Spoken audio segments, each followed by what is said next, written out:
Okay guys, selamat datang ke channel aku. Apa ni? Selamat datang ke channel aku, Sembah Berapi. Okay, pada kali ini aku nak ulas pasal saudara Zul Yahya. Untuk pengetahuan korang, Zul Yahya ni sebenarnya seorang artis ya. Seorang artis, beliau pernah berlakon dalam cerita, tak silap cerita Papaya. Okay, cerita hot yang dah lama-lama lah. Okay, korang boleh cari dalam YouTube, yang Facebook pun boleh cari, tak ada masalah. Okey, baru-baru ni pada 21 Februari beliau membuat naik satu hantaran, satu status dalam Facebook menyatakan beliau telah pun memberhentikan anak beliau daripada sekolah kerana kerana ilmu akhirat itu lebih penting dari segala-gala ilmu.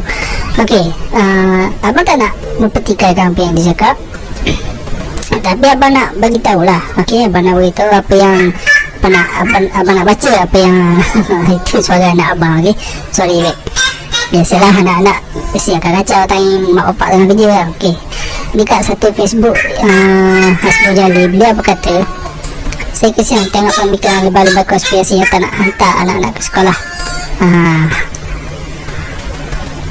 Okey, dia berkata sedemikian rupalah. Okey, dari sini juga dia ada menyatakan ilmu matematik, sains, geografi, juruterang semua ni berasalnya daripada tokoh-tokoh ilmuwan Islam. Betul, memang apa yang dia cakap dia memang betul. Lepas tu umat Islam yang malas belajar pula paranoid untuk hantar anak-anak pelajar ilmu tersebut, sebab fikir ilmu tu orang kafir, sedangkan itu adalah ilmu Islam. Betul, ilmu itu adalah ilmu daripada ilmu Islam yang terdahulu. Okey, sini pula dia juga menyatakan kampus saya sendiri, lebah yang berkerasan dan hantar ke sekolah, ada yang depres, ada yang sakit mental, mengamuk dan pukul-pukul orang. Betul, kalau ikut saksi situ memang betul. Abang belum dah tengok banyak kali dah benda-benda macam ni sebenarnya. Okey, dan satu lagi screenshot yang sempat abang screenshot. Okey, apa akan terjadi sekiranya ilmu dunia itu tidak dipelajari oleh orang Islam? Betul, semua doktor orang kafir, semua polis tentera orang kafir, jutawan dan bilioner orang kafir. Okey, korang boleh baca kat sini. Apa yang saya cakap ni pun betul sebenarnya. Abang tak nak ulah panjang. Okey, jom sama-sama kita tengok video penjelasan Zul Yahya. Okey, penjelasan Zul Yahya berkaitan apa yang ni. Video ni memang agak panjang, jadi ya sama-sama kita saksikan.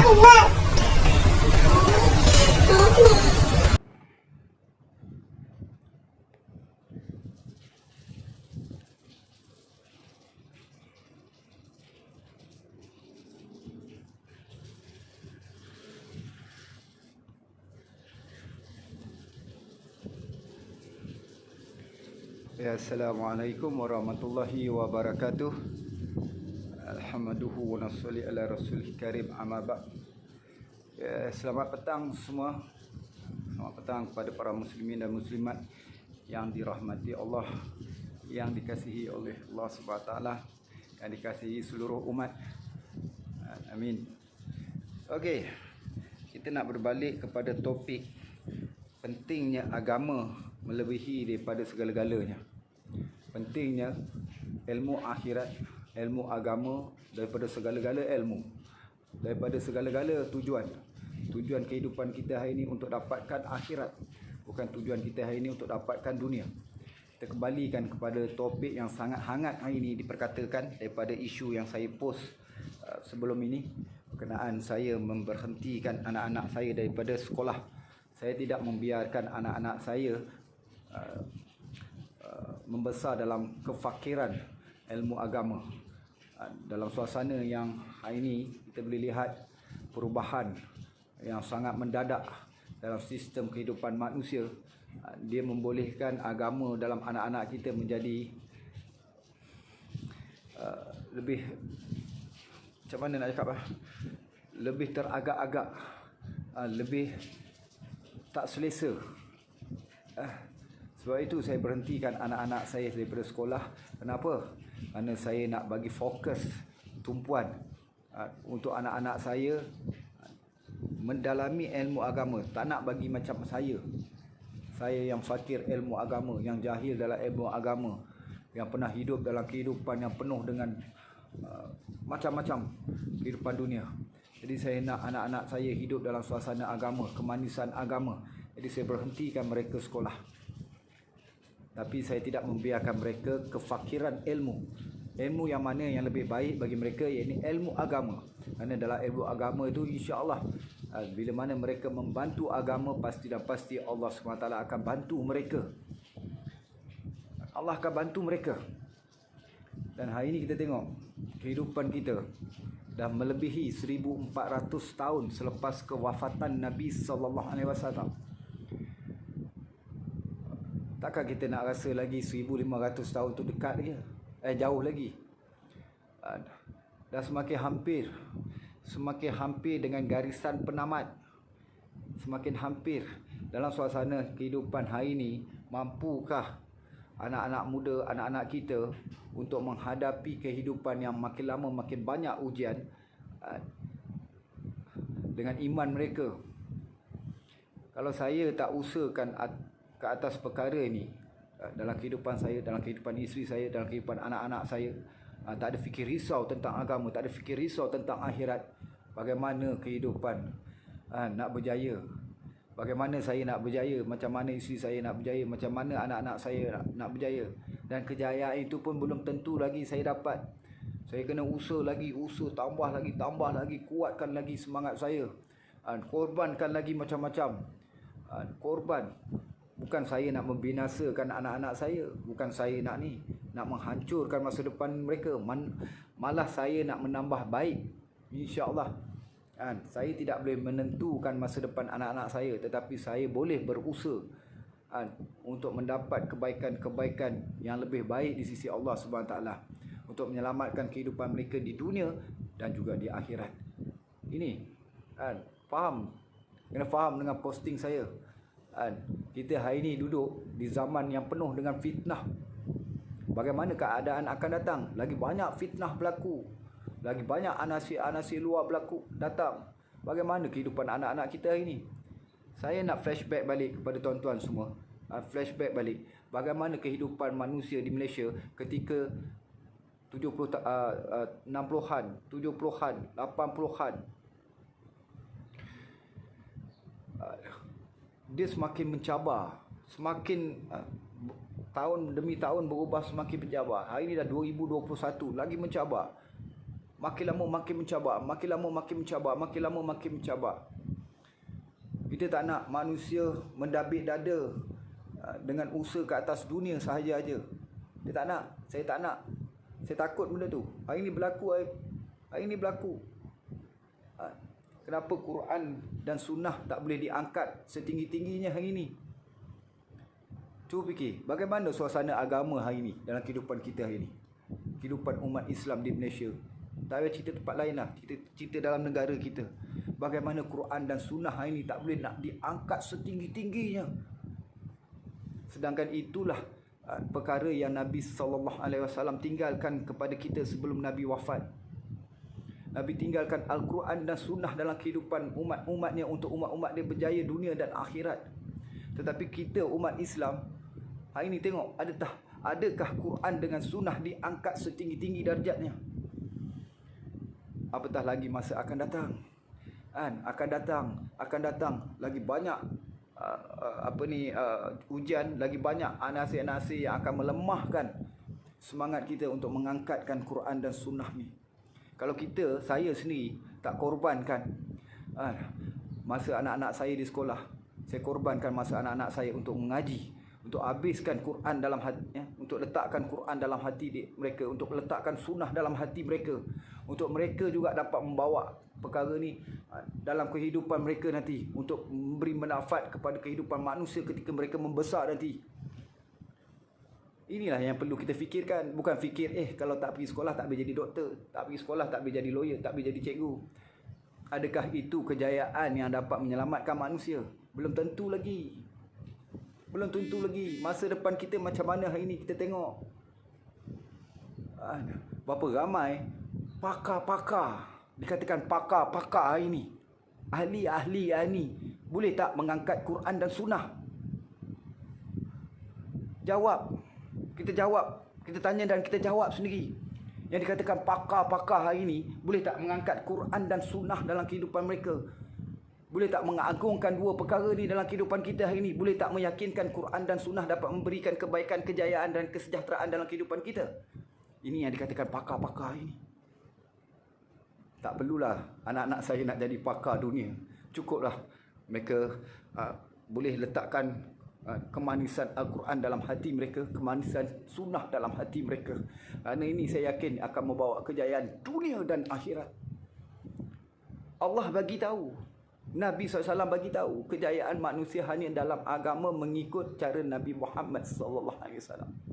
Apa yang Nabi bawa? Quran dan sunnah. Kenapa tak faham? Wahai ibu-ibu, wahai bapa-bapa semua. Oh, tinggalkan dunia. Tak ya. Kita gunakan dunia. Bukan dunia ni kita guna untuk membinasakan kita. Kita kan dunia ni Allah bagi untuk memberi manfaat dalam kehidupan kita. Hari ini kita gunakan dunia bukan nak memberi manfaat, tetapi nak menjahanam, nak membinasakan diri kita. Salah. Itu yang salahnya.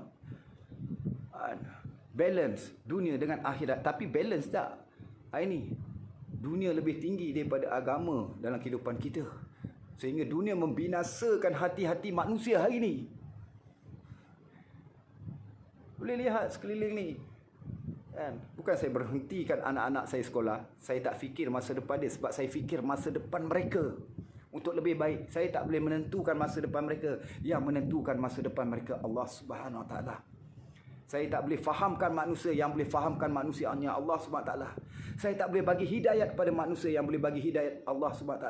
Tetapi kita ada kemampuan untuk usaha, ikhtiar ke arah itu. Fikirlah hari ini, kita sibuk dengan dunia. Ibu sibuk dengan dunia. Ibu sibuk nak cari keperluan. Ibu sibuk nak naik taraf kehidupan. Ayah pun sama, sibuk dengan kehidupan, nak cari keperluan, nak naikkan taraf kehidupan. Tapi fikir tak?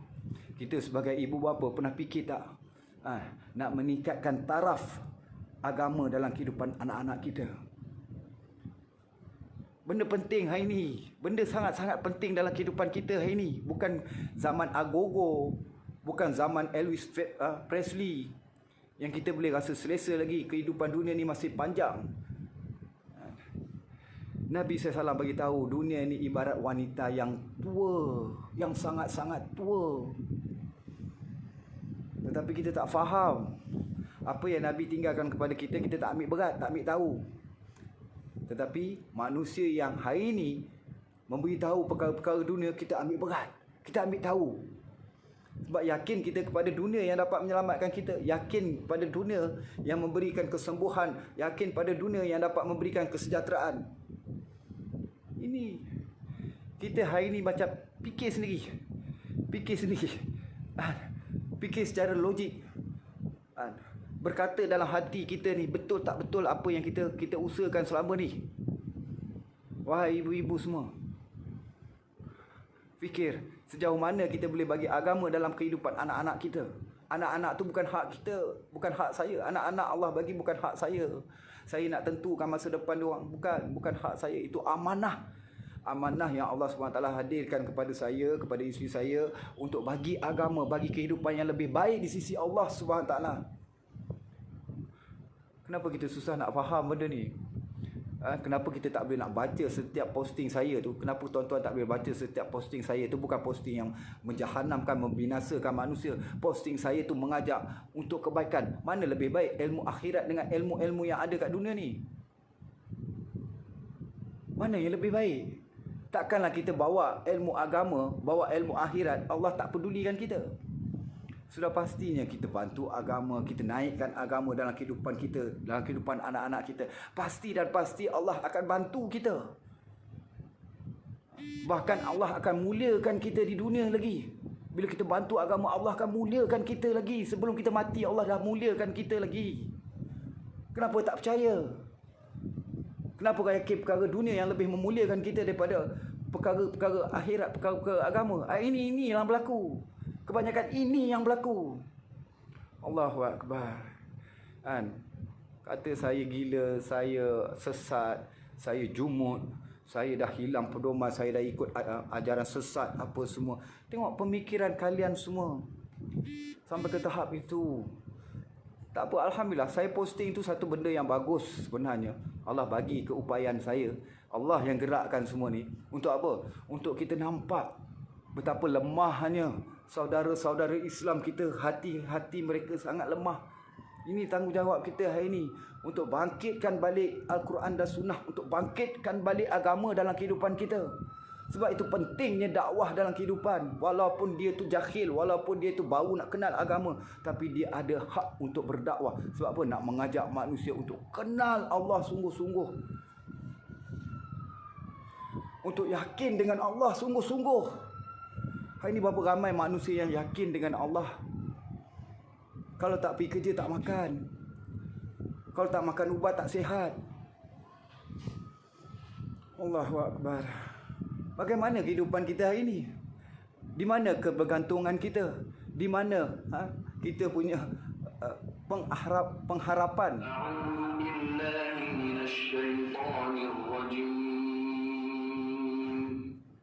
Di mana pengharapan kita? Kita mengharap perkara lain selain daripada Allah SWT.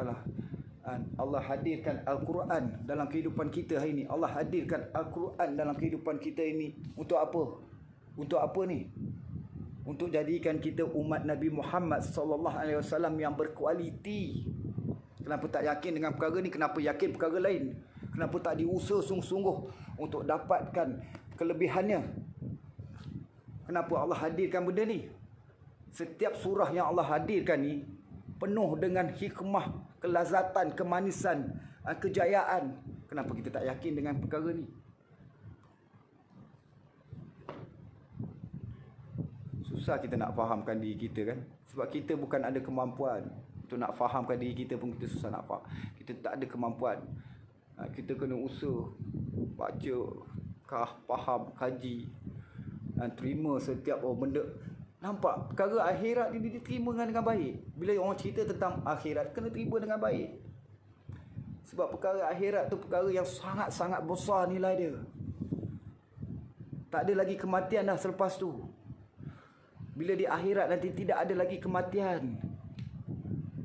Dunia yang kita kejar ni, yang kita berlumba-lumba ni, kan, mati. Semuanya mati. Tak ada satu benda pun yang akan hidup yang kita kejar dekat dunia ni. Semua tak ada apa, tak ada. Dah mati besok, di akhirat semua tak pakai dah. You are lawyer, you are doctor, you are menteri, you are professor, you are apa ke saja dekat dunia ni, dekat akhirat dah tak pakai dah. Kan? Yang dipakai apa dia? Keyakinan kita, iman kita, iman yakin kita. Sejauh mana yakin kita dengan kudrat Allah, dengan bantuan Allah. Susah kan kita nak faham manusia. Allah. Kita umat Nabi Muhammad SAW, umat akhir zaman. Bayangkan Nabi SAW nak fahamkan bapa saudara dia Abu Jahal pun payah. Nak fahamkan Abu Talib pun payah. Abu Talib yang bagikan masa, bagikan harta untuk usaha dakwah Nabi. Bukan Abu Talib ni menentang pun. Besarkan Nabi, temankan Nabi dalam usaha dakwah, korbankan harta dia untuk dakwah Nabi. Pun Nabi tak boleh nak bagi faham. Allah tak boleh nak, Nabi tak boleh nak bagi hidayat. Kita kena usaha. Belum tentu lagi kejayaan anak-anak kita dengan usaha kita yang kita buat ni. Belum tentu lagi. Hanya dengan keyakinan ni kita nak minta pada Allah, minta pada Allah, minta pada Allah. Sebab itulah urusan dunia hari ni kita kena letak nombor 2. Kita letak nombor 2. Bukan dunia tu tak penting. Kalau tak penting Allah tak campakkanlah kita kat dunia ni. Dunia tu penting. Bukan nak buang dunia. Dunia tu untuk kita jadikan sebagai ujian iman. Sejauh mana iman kita kuat bila datang satu ujian dunia, kuat mana iman kita, yakin kita kepada Allah SWT. Dunia letak nombor 2. Hari ni dunia letak nombor 1. Agama letak nombor 2. Bagaimana manusia nak berjaya? Macam mana manusia nak faham? Allah tak akan bagi faham. Susah kan? Susah. Saya pun ya Allah, bila posting saya boleh lihat Allah komen-komen daripada netizen, daripada haters. Ya Allah, saya kata ya Allah, doa saya ya Allah, mintalah Allah berikan kefahaman, kebaikan kepada mereka. Sayang kita pada semua ni. Sebab apa? Inilah juga besok jadi ahli keluarga kita, jadi teman-teman kita di syurga nanti. Ni semua ni. Sejarah dunia pun hari ni dah diubah-ubah. Kita nak percaya lagi ke ilmu dunia 100%?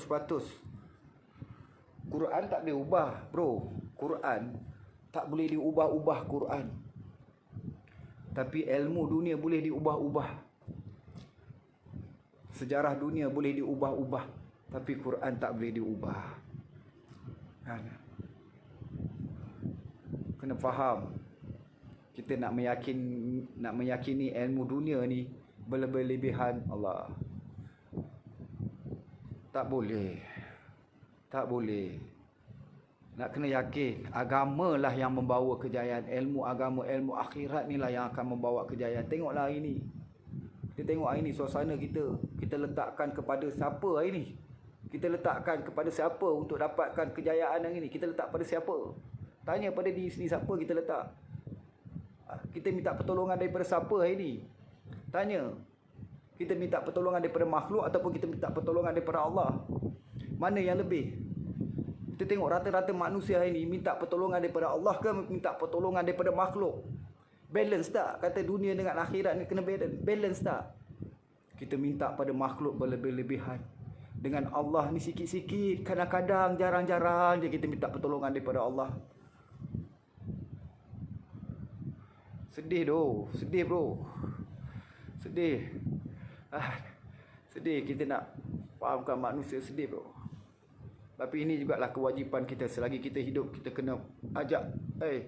Kamu kena buat. Walaupun dalam keadaan keras, dalam keadaan kasar, kau kena buat. Agama lebih penting daripada segala-galanya. Akhirat tu lebih penting daripada dunia. Maksud hidup kau bertukar ini bukan maksud dunia, tapi maksud akhirat. Kau hidup di dunia bukan maksud hidup di dunia ni, tapi maksud hidup kau di dunia adalah maksud akhirat. Itulah tujuan hidup kau di dunia ni. Ini ramai hidup kat dunia, tujuan hidup apa? Untuk dunia. Untuk dapat selagi mana boleh dekat dunia ni, semua nak masuk, nak ambil. Itu nak, ini nak, itu nak, itu nak, ini nak. Semua yang ada kat dunia ni nak. Kalau tak dapat, marah, mengamuk, tak reda langsung. Pergi makan, contoh saya nak bagi sikit. Pergi makan, kita order makanan, pelayan hantar salah,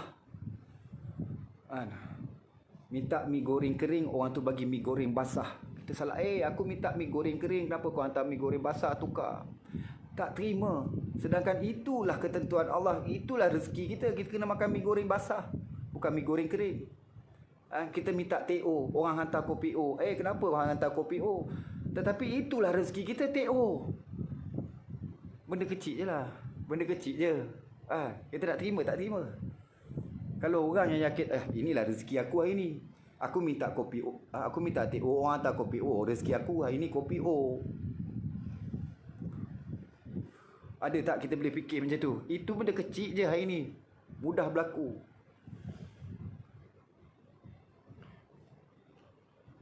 Tak reda dengan rezeki Allah. Selagi boleh kita nak apa yang kita nak. Tak dapat, marah. Inilah kehidupan manusia kita hari ini di sekeliling kita. Berlumba-lumba dengan dunia. Saya dah jenuh dah hidup dalam dunia ni. Saya dah jenuh dah. Saya dah melalui pelbagai lapisan kehidupan, pelbagai corak kehidupan manusia. Dan sama je hari ni. Dah berpuluh-puluh tahun. Keadaan dia makin lama makin teruk, makin sakit, makin parah. Dan kita masih lagi nak bersenang lenang dengan agama. Nak masih selesa lagi dengan agama. Dengan ujian hari ni, sistem yang makin berubah. Macam-macam berubah hari ni. Itu berubah, ini berubah, itu berubah. Sistem pendidikan berubah, sistem ukuah manusia, sistem ibadah kita berubah-ubah. Masih lagi kita mengharap kepada makhluk. Sikit-sikit makhluk. Sampai bila? Boleh ke dalam alam kubur nanti, dalam alam bazar nanti kita minta tolong? Kau tolonglah aku. Siapa kau? Kau tu hari kat dunia, aku minta tolong, kau boleh tolong. Kenapa dalam kubur kau tak boleh tolong? Susah kita nak faham bab agama ini ya. Sebab apa? Kita tak ambil agama sebagai satu benda utama dalam kehidupan kita hari ini. Agama jatuh nombor 2 atau nombor 3. Apa guna Allah pilih kita untuk dikurniakan iman dan Islam? Benda yang paling berharga, paling bernilai dalam kehidupan kita, iman. Mati satu orang manusia tak ada iman, mati yang sia-sia, mati yang tak ada apa-apa nilai. Allah bagi kita, Allah pilih kita, Allah bersyukur, Allah pilih aku, ya Allah, Allah pilih Zulkifli bin Yahya bagi Islam, bagi tahu Allah tu wujud. Minta pada Allah, bertuhanlah kamu kepada Allah, menyembahlah kamu kepada Allah. Ya Allah, untungnya mintalah segala-gala bantuan dengan solat, dengan sabar. Perbaharuilah iman kamu, menyebutkan kalimah la ilaha illallah, la ilaha illallah berkali-kali. Memperbaharuilah iman kamu. Tingkatkanlah iman kamu dengan ibadah, dengan zikir, dengan Quran, dengan ilmu, dengan apa semua dunia yang Allah bagi ni. Bawa kepada agama, bawa kepada menyukakan Allah SWT. Kita bawa ke kehidupan dunia hari ini menyukakan Allah SWT. Tak. Kita menyukakan diri kita saja. Kita hanya menyukakan diri kita dan juga makhluk-makhluk di sekeliling. Inilah yang kita buat hari ini. Tak perasan. Kita tak perasan bro. Iblis sangat-sangat pandai, sangat cerdik dia punya tipu daya. Kita tak perasan bro. Tak perasan. Bila kita buat baik, kita dapat pujian. Oh, sonok babe. Di situ Allah telah di situ iblis telah menguji kita. Allahu Akbar. Susah nak faham orang kan. Nabi SAW nak fahamkan saudara dia, kaum dia pun susah babe. Tambahlah kita hari ni. Kita fikir hari ni anak-anak kita yang nak membesar ni, boleh tak dia membesar dengan suasana agama, suasana iman yang kuat? Tanya pada diri kita, boleh tak? Bangun tidur fikir, ya Allah, anak aku ni, aku berubah dulu pun atas hidayat. Sebab dia, bila tengok anak-anak, aku balik daripada syuting pukul 2 pagi, tengok anak-anak aku tengah melepak tengok TV. Pukul 2 pagi tengok kartun. Babe, pukul 2 pagi. Hari ni hiburan 24 jam bro. Salah siapa? Salah kita. Sebab apa? Nak hiburkan anak-anak. Sanggup ambil estro. Anak-anak kita tengok kartun 24 jam bro. Aku balik syuting dulu. Sebelum aku dapat kenal usaha ni, usaha agama ni, aku tak tahu apa lagi masa tu. Aku balik syuting, tengok anak-anak aku pukul 2 pagi tengok kartun. Allahu Akbar. Layan sekejap anak-anak aku main seronok. Sebab seronok, penat ni. Hilang penat bila tengok anak-anak datang peluk. Papa balik. Sambil-sambil main tengok anak-anak dah tertidur depan TV. Bila tertidur aku tengok, ya Allah, apa nak jadi dengan anak-anak aku ni? Apa akan jadi masa depan anak-anak aku ni? Apa yang aku dah buat dengan anak-anak aku ni? Aku ni jahil agama. Aku ni tak kenal lagi agama. Apa akan jadi dengan anak-anak aku? Sebab itulah saya berhenti berlakon. Saya berhenti dalam dunia hiburan. Sebab apa? Salah satunya sebab saya nak bagi anak-anak saya ni jangan jauh dengan agama. Saya hijrahkan diri saya. Saya berhenti dalam dunia hiburan. Saya bawa keluarga saya dalam bidang perniagaan. Alhamdulillah, Allah bagi rezeki. Masya Allah, lebih daripada apa yang saya usahakan waktu saya berlakon dulu. Itu baru sikit fikir risau pada anak-anak. Kenapa kita takut nak ubah kehidupan kita kerana Allah? Takut nak korbankan dunia kerana agama. Takut tak ada masa depan. Kamu tak yakin ke dengan Allah? Tak yakin ke kita dengan bantuan Allah SWT kita nak korbankan dunia yang kita usahakan dah berpuluh-puluh tahun ni? Kita nak korban sikit Aku dah usaha 10 tahun, 20 tahun, 30 tahun. Aku nak korban. Yes, aku nak bawa diri aku, keluarga aku, anak-anak aku untuk fully agama. Sebab aku yakin Allah akan turunkan bantuan, Allah akan jaga. Tak yakin ke? Susah kan? Kan? Semua orang tak faham. Semua bila saya posting tu rasa macam saya ni sesat. Saya ni dah terlalu jumut. Fikirlah kalau kamu boleh kata begitu, ya Allah, di mana kamu ketika hari ini? Ketika saat kamu bercakap perkara tu, di mana kamu ketika itu? Ada tak kamu nampak Allah? Ada tak kamu rasa Allah dalam hati kamu? Ada tak kamu rasa kebesaran Allah dalam hati kamu? Kita tak nampak. Sebab apa? Terlalu banyak sangat dunia dah kita isi dalam hati kita. Sikit-sikit dunia, sikit-sikit dunia, sikit makhluk, sikit makhluk, sikit makhluk. Nak sebut perkataan Alhamdulillah pun dalam kehidupan kita berkira-kira hari ini.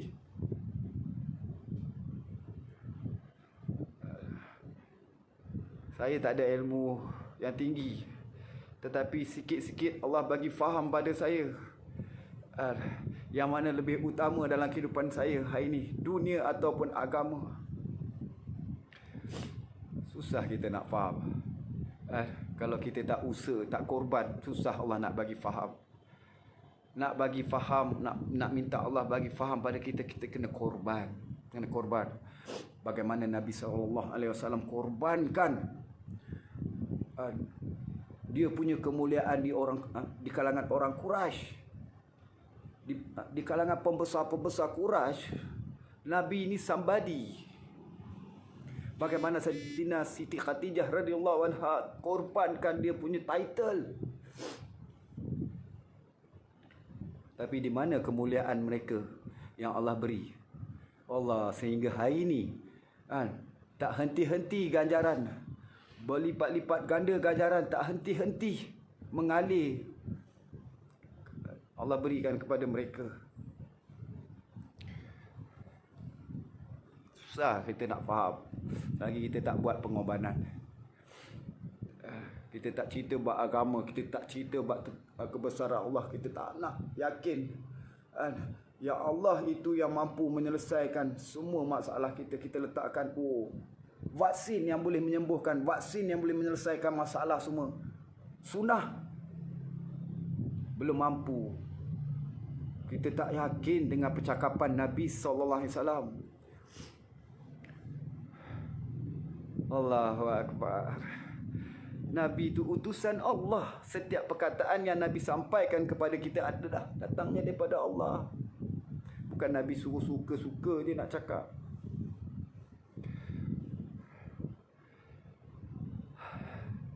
InsyaAllah semoga menjadi asbab hidayat, semoga menjadi asbab kebaikan buat saya, keluarga saya dan kita semua umat Islam. Mudah-mudahan Allah berikan kefahaman kepada kita. Allah jauhkan keburukan dan kejahatan dunia dalam kehidupan kita. Allah tambahkan taufik dalam kehidupan kita. Allah kekalkan hidayah, Allah kuatkan iman kita. Semakin lama semakin kuat, semakin meningkat kita iman kita kepada Allah SWT.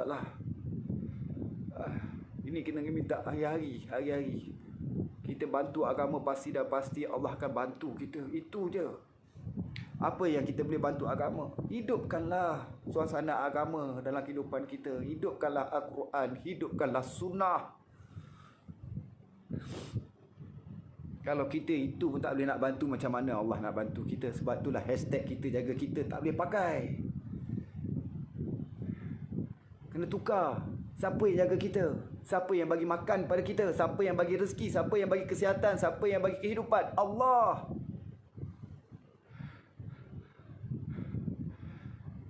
Kita kata sakit yang buat mati. Cukuplah kita nak mendustakan perkara ni. Mati itu bukan kerana sakit, bukan kerana tua, tetapi kerana dia hidup. Syarat untuk mati kerana dia hidup. Dan setiap kematian itu adalah perjanjian kita dengan Allah SWT sebelum kita dilahirkan di muka bumi Allah SWT ini. Kita yakin mati sebab sakit, mati sebab macam mana kita punya tahap keredoan, redha kita tinggi tak tinggi? Kita dengan Allah pun kita tak boleh nak redha. Macam mana Allah nak redha dengan kehidupan kita, dengan kematian kita? Fikir sendiri. Kematian kita nanti dapat tak redha Allah? Hidup kita hari ini pun kita tak usaha untuk dapat redha Allah, macam mana kematian kita? Allahu Akbar. Allah. InsyaAllah semoga menjadi asbab kebaikan kan. Akhirat maksud hidup. Akhirat maksud hidup. Letak dalam diri kita. Cakap lagi dan lagi sampai kita tiada lagi Allah yang berkuasa. Allah yang berkuasa, makhluk langsung tak ada kuasa. Kita kena cakap benda tu hari-hari, lagi supaya kebesaran Allah itu masuk dalam hati kita. Yakin kita dengan Allah semakin lama semakin kuat. Genggam agama macam genggam bara api ni. Rasa macam tu. Allahu Akbar. Kadang-kadang nak bagi faham kena ada pelbagai sifat kan. Ada sifat lembut, sifat kasih sayang, sifat keras, kasar. Tapi tujuan dia satu je, nak ajak manusia. Oh, jom manusia semua, jom saudara-saudara Islam aku, kita dapat redha Allah, kita dapat redha Allah. Pasti kita dapat kejayaan dunia dan akhirat. Susah. Sebab dunia ni ya Allah, kita nampak Allah hadirkan ujian dunia akhir zaman ni makin mencabar.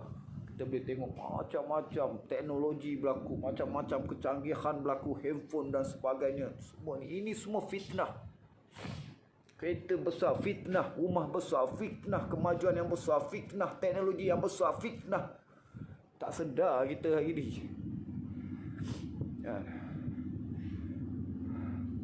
Nampak kecanggihan semua. Oh, hebat. Ini semua fitnah. Kita duduk di zaman fitnah Dajjal. Apa itu fitnah Dajjal? Inilah pembangunan yang ada hari ini. Kita tengok teknologi yang canggih ini. Inilah fitnah. Kita meyakinkan perkara itu lebih hebat daripada apa yang Allah tinggalkan kepada kita, apa yang Allah janjikan kepada kita. Astagfirullah. InsyaAllah sama-sama ya. Saya pun bukan baik, tapi kita ada kelebihan untuk usaha kepada kebaikan. Jangan rasa kita baik. Kita belum baik. Saya tak baik. Kita semua tak baik. Cakap pada diri kita hari-hari kita tak baik. Kita bukannya orang baik. Kita bukannya orang yang wah dah layak masuk syurga. Jangan cakap. Cakap pada diri kita, aku ni belum baik. Aku ni pendosa. Aku banyak lagi tak menyukakan Allah SWT. Aku banyak lagi tak menyukakan Nabi Muhammad SAW. Hari-hari kena bagi tahu pada diri kita. Kena hari-hari cakap. Cakap pada diri sendiri. Berapa banyak masa kita bagi untuk bantu agama. Cakap hari-hari. Susah nak faham. Semua fitnah. Kasih buang semua. Kalau kasih buang semua tak payahlah Allah nak letakkan Nabi Adam kat dunia ni. Kenapa Nabi Adam Allah letakkan di dunia dan bersama-sama dengan Nabi Adam tadi Iblis? Kena faham kenapa dua makhluk ni Allah letakkan di dunia dan bersama juga dengan jin-jin yang dah ada dekat dunia ni. Kenapa? Nak memberitahu kepada penduduk langit bahawa manusia ini adalah makhluk yang terbaik yang Allah ciptakan. Nak membuktikan kepada penduduk-penduduk langit manusia ini adalah makhluk sebaik-baiknya yang Allah SWT ciptakan. Kita nak test satu barang yang berkualiti. Kita dapat barang, kita beli mahal-mahal barang tu, kita nak tahu kualiti ke tidak. Kita akan test kau-kau ya. Baru kita tahu barang ni canggih, kualiti, tahan. Begitulah ibaratnya. Baik, terima kasih semua. Minta maaf banyak-banyak. Tapi insyaAllah sama-sama kita berpesan atas maksud berkasih sayang kerana Allah SWT. Bertemu kerana Allah, bersama kerana Allah, dan berpisah nanti juga kerana Allah. Allah yang maha berkuasa. Allah yang mempertemukan manusia. Allah jugalah yang memisahkan manusia. Assalamualaikum warahmatullahi wabarakatuh. Okey, kawan dah saksikan kan? Jadi kawan nilai sendiri. Apa pun jangan lupa tekan butang subscribe dan tekan butang loceng. Okey. Terima kasih. Jangan lupa sembang berapi.